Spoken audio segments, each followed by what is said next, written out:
돈도 왕이 될 수 없습니다. 우리의 지식도 왕이 될 수 없습니다. 우리 주 예수 그리스도는 우리의 영원한 왕이시며 모든 인류와 모든 사람들은 왕 되신 주님을 붙잡아야 됩니다. 그리고 나의 연약함을 늘 고백해야 할 것입니다. 이사야 나는 주인이라고 고백하였습니다.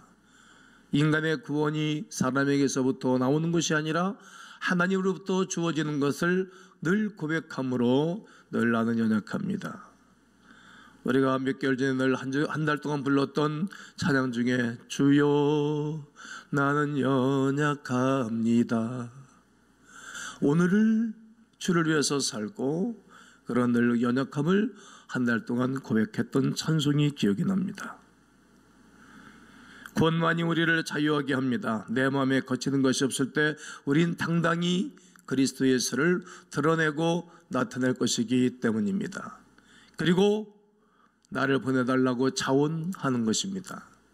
오늘 예배를 드리고 여러분들은 나를 보내주소서, 너의 일터로, 나의 직장으로, 나의 가정으로 가서 어떻게 내 주 예수 그리스도의 복음을 전해주며 하나님의 나라를 이 땅에 건설해 가는 것이 여러분들의 일터, 여러분들의 사업장이 되어야 할 것입니다. 오늘은 하나님의 일하심이라는 제목으로 말씀을 증거하게 될 겁니다. 한번 따라해 보십시오. 하나님의 일하심. 이 시간 하나님께서 우리를 무엇으로 부르셨습니까? 동역자로 불렀다는 것입니다. 동역자. 오늘 6장 1절을 보면 우리가 하나님과 함께 일하는 자로서, 어떻게 우리가 하나님과 함께 일할 수 있겠어요? 우리는 하나님과 함께 일하는 자예요. 왜냐하면 나는 그에게 속했고 그분은 나의 왕이시며 나의 주인이시기 때문에 나는 그분과 함께 일하는 자입니다. 그러므로 하나님의 은혜를 헛되이 받지 말아라. 내가 은혜 베풀 때 너희에게 듣고 구원의 날에 너를 도왔다.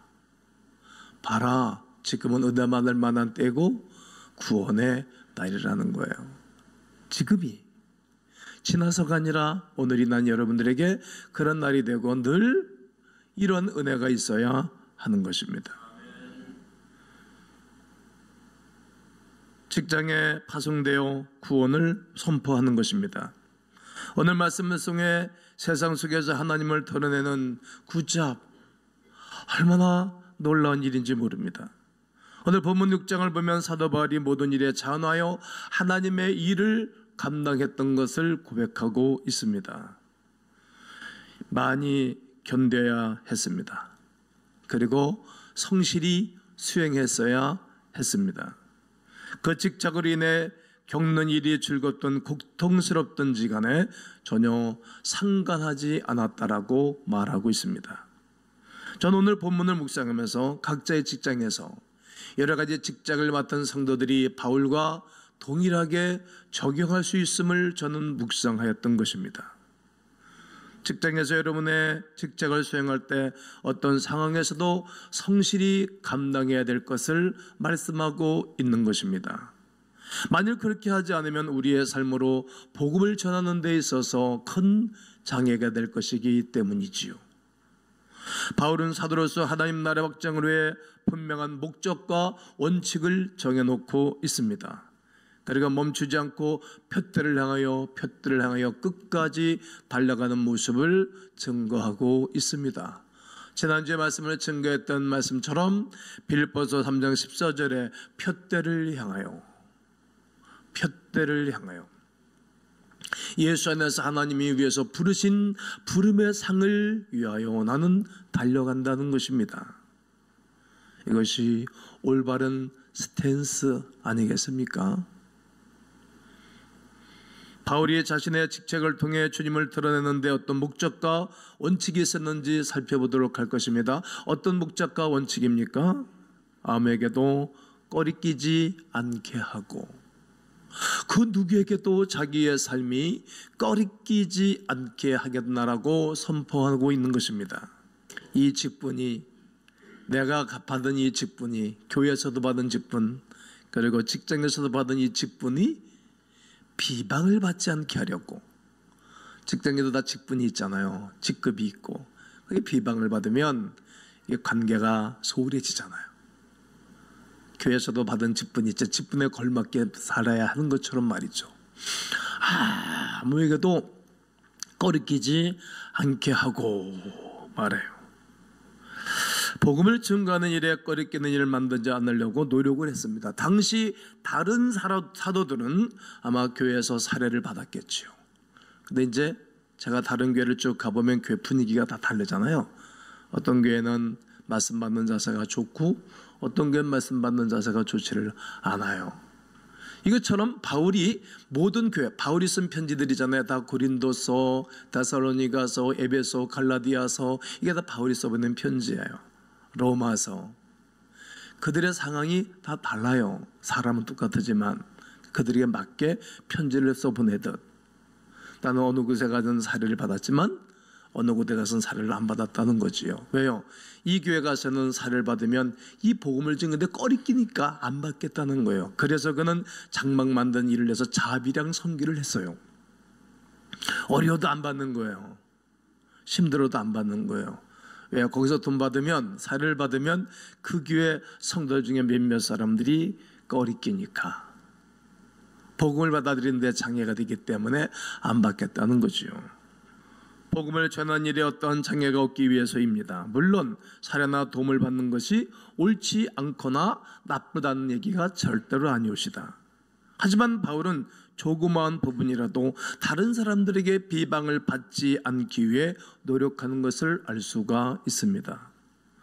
심지어 집에서 음식을 먹는 그 일에도 내가 이 음식을 먹으면 다른 사람들의 신앙에 손상이 갈 것 같으면 일평생 동안 안 먹겠다 그랬어요.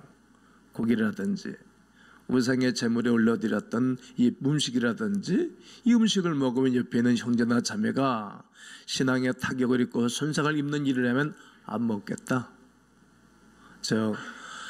다른 사람들의 신앙에 유익이 되지 않는 것은 안 한다, 이런 말이에요.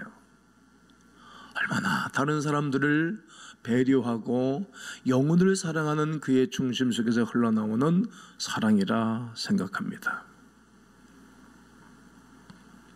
여러분은 어떠합니까? 여러분들이 서 있는 그곳에서 하나님의 일을 성실히 수행하고 계십니까?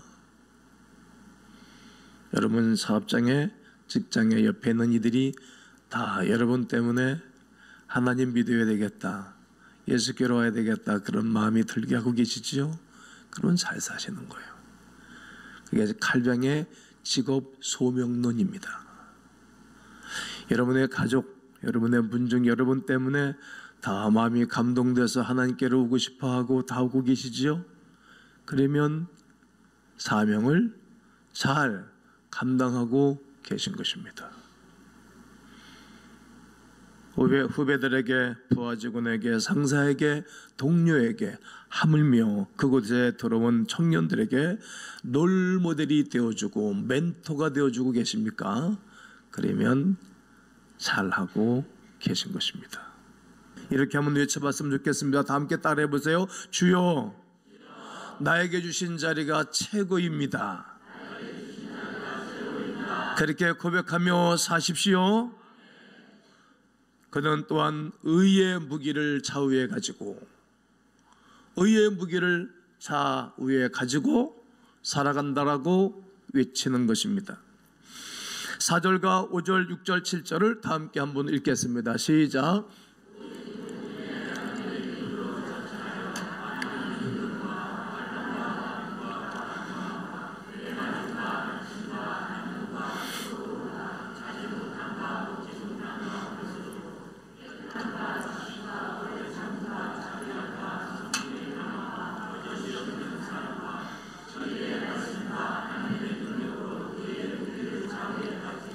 아멘. 바울이 복음을 증거하기 위해서 얼마나 처절한 고난을 겪었는지 말하고 있는 겁니다. 진리의 말씀과 하나님의 능력, 이 두 가지를 가지고 환난, 궁핍, 고난, 잠자지 못한 거, 그리고 난동, 수고로움, 먹지 못하는 거, 이게 얼마나 어려운지 몰라요. 인간을 가지고 있는 인간에게는 다 필요한 것입니다. 제가 오늘 물 한 컵을 다 마시고 설교를 해요. 어제 하루 종일 1박 2일 동안 메시지를 전하고 감기 몸살기를 이겨가면서 했기 때문에 계속 입이 말라서 설교를 못하겠어요. 내가 이해를 간다고. 자지 못함, 목마름, 가침, 수고름, 많은 어려움을 겪었습니다. 이 고린도서를 쓸 당시에 이 바울이 로마로 압송되어지기 이전이에요. 그러니까 바울이 사역 중반기에 이런 일이 생긴 거예요. 사역 중반기에. 그러니까 얼마나 어렵고 힘들었는지 몰라요. 그렇지만 그는 늘 엄청난 대가를 늘 치르는 거예요. 힘이 들 정도로, 그냥 포기하고 싶을 정도로 힘이 든 거예요.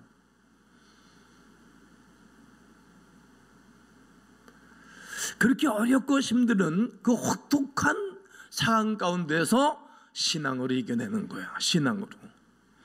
온갖 신앙 속에서도 깨끗함, 지식, 오래 참음, 자비, 성령의 감화, 거짓 없는 믿음, 거짓 없는 사랑, 진리의 말씀, 하나님의 능력을 가졌다고 말하는 것입니다.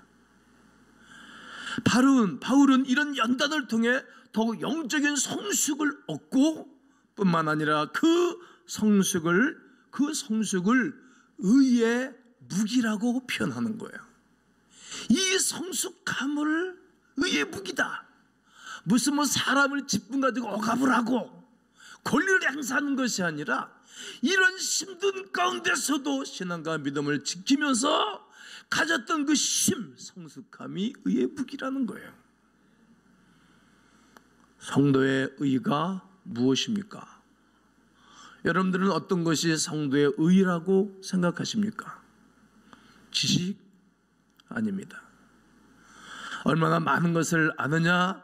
삶으로 증명되는 것이 아닙니다.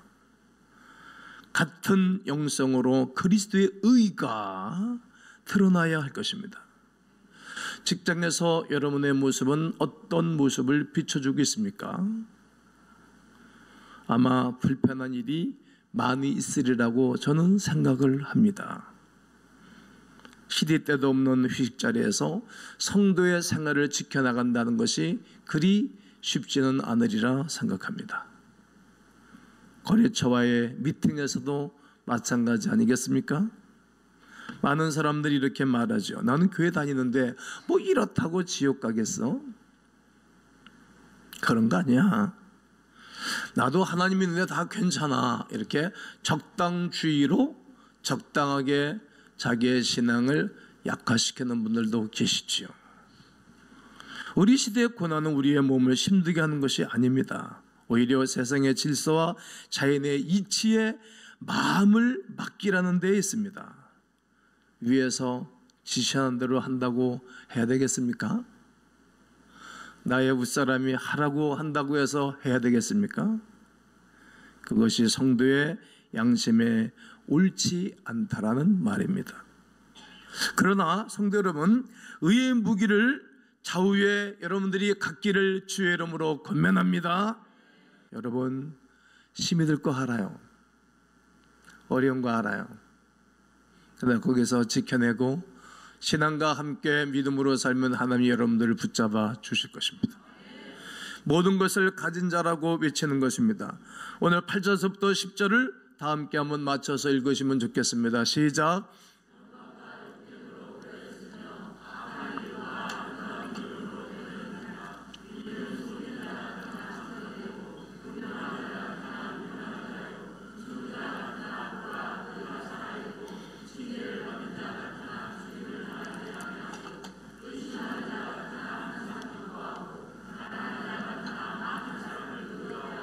그렇습니다. 아멘. 성도가 어떤 사람인지를 이 본절에서 가르쳐 주는 거예요. 성도의 기준은 세상의 기준으로 살아가는 사람들이 아닙니다. 세상의 기준으로. 성도의 기준은 하나님의 기준으로 살아가는 사람들입니다. 성도의 의가 세상보다 낫지 아니하면 교회는 세상을 변화시킬 수가 없어요. 내가 너에게 이르노니 너희 의가 서기관과 바리새인보다 낫지 아니하면 결코 천국에 들어갈 수 없다는 거예요. 서기관과 바리새인들의 의가 얼마나 강한지 여러분 아시죠?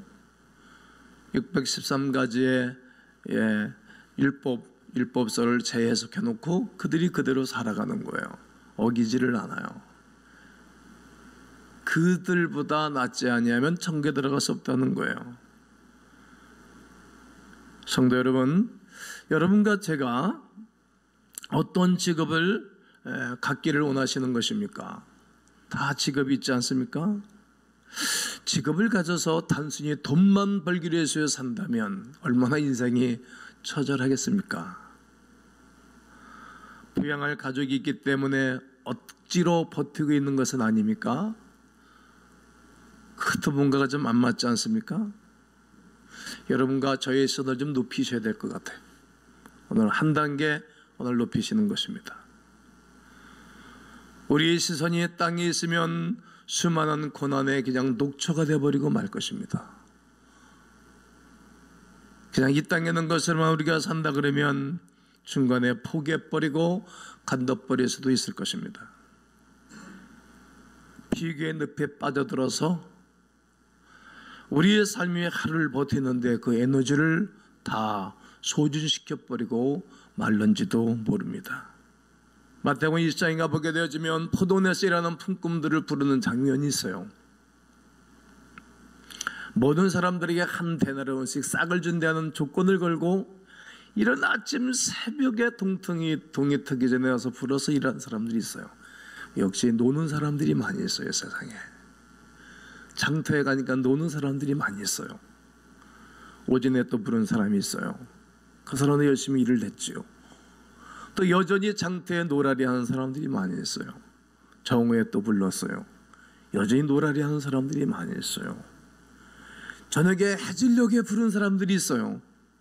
역시 노라리하고 놀고 있는 사람들이 많이 있어요. 그리고 저녁에 일을 마치고 주인이 노동자들에게 싹스를 주는 시간이 돌아왔어요. 먼저 온 품꾼이 억울할 만도 하겠습니다마는 그들의 푯대는 오로지 한 데나리온이었습니다.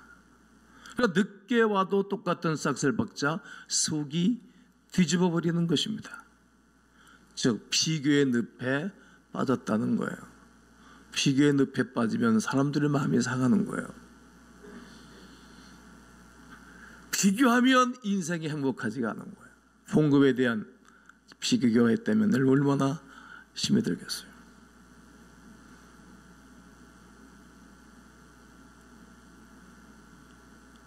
솔직히 자동차의 문화도 여러분 다 다르잖아요. 조그만 경차서부터 한국의 제일 좋은 차, 웨이저 승용차까지 비교의 늪에 빠지면 얼마나 하나님의 사람들이 심하게 읽을 거 아니겠어요?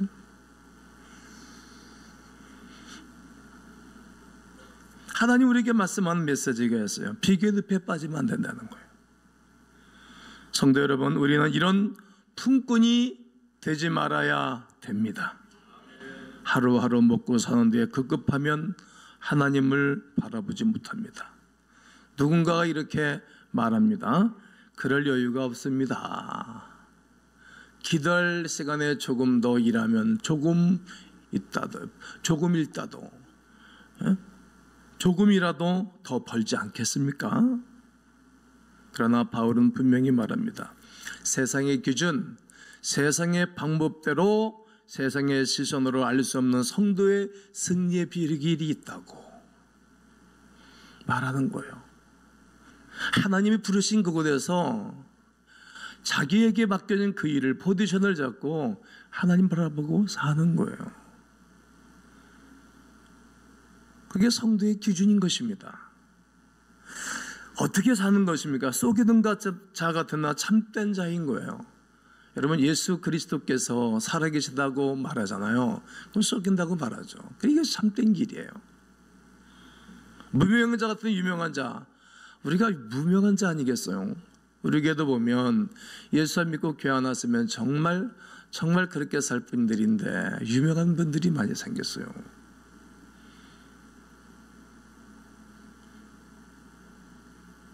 또 죽은 자 같으나 살아있는 자가 될 것입니다. 여러분, 어디 가나 우리가 기죽은 자처럼 살지. 복음 때문에 그러는 거지. 저는 잘못 안 하고 내가 손상을 입으면 나는 못 참는 형이에요. 그러나 잘못 안 하고 손상을 입어도 요즘은 참는 거예요. 왜? 죽은 자이니까. 주님이 또 살아서 역사하고 계시잖아요. 징계를 받는 자 같으나 죽임을 당하지 않는 거예요.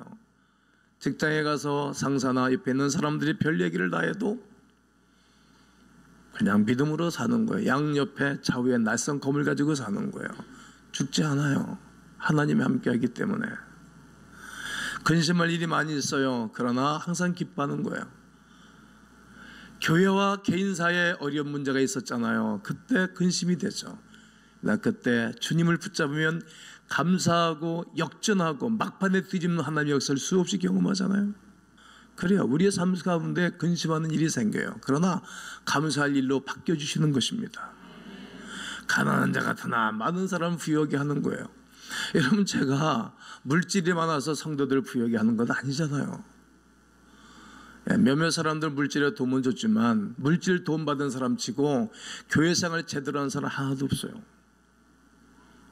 역시 베드로가 말한 것처럼 나에게 금과 은을 주시오. 그러니까 나는 금과 은은 없거니와 내게 있는 것으로 내게 주노니 그 나사렛 예수의 이름으로 일어나 걸으라고 예수를 주는 거예요. 제가 무슨 환경적인 부여로 여러분들을 부유하게 하는 것이 아니라 가난한 자 같으나 부유한 자라는 거예요. 예수의 복음이 부유한 것입니다. 아무것도 없는 자 같으나 모든 것을 가진 자라는 거예요. 예수 붙잡으면 모든 것 가진 사람입니다. 부활의 주님을 붙잡은 사람은 모든 것을 가진 자이며 이 땅을 주님이 함께하는 능력을 가진 자들이라는 것입니다. 성도는 세상의 빛과 소금이 되어 세상을 변화시키는 사람들입니다. 암울하고 배역한 마지막 시대에 소금과 빛의 직분을 감당하는 광음인들이 되기를 선포합니다. 세상에 질타를 받으면 안 되겠어요. 꺼리끼는 일을 하면 안 되겠어요. 교회가 소송거리에 휘날리다든지 성도들이 이리 때 저리 때 송사리 때처럼 참새 때처럼 이리 몰려다니며 쓸데없는 시간을 소모하고 쓸데없는 말을 소모하면 안 되는 거야. 그 사람들은 망해요. 그 사람은 반드시 어리버져요. 그 사람들은 내 새끼 이런 곰처럼 쌓아나온 악한 마귀가 물어버린다는 거예요. 잠언서에 기록하고 있지 않습니까? 오히려 세상이 우리를 염려하고 오히려 세상 사람들이 교회를 향하여 불쌍한 사람들이라고 말을 하면 되겠어요.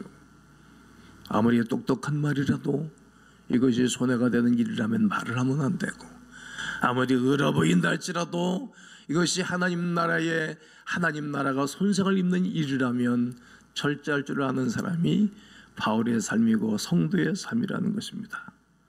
성도 여러분, 오늘도 하나님은 여러분을 불러주셨습니다. 그리고 함께 일하기를 원하시는 것입니다. 하나님의 능력이 없어서 여러분과 나에게 함께 일하자라고 동역자로 말한 것이 아니오시다. 하나님이 여러분을 부르신 것은 사랑해서 부르신 것입니다. 축복하고 싶어 부르신 것입니다. 은혜 베풀어주기 위하여 부르신 것입니다.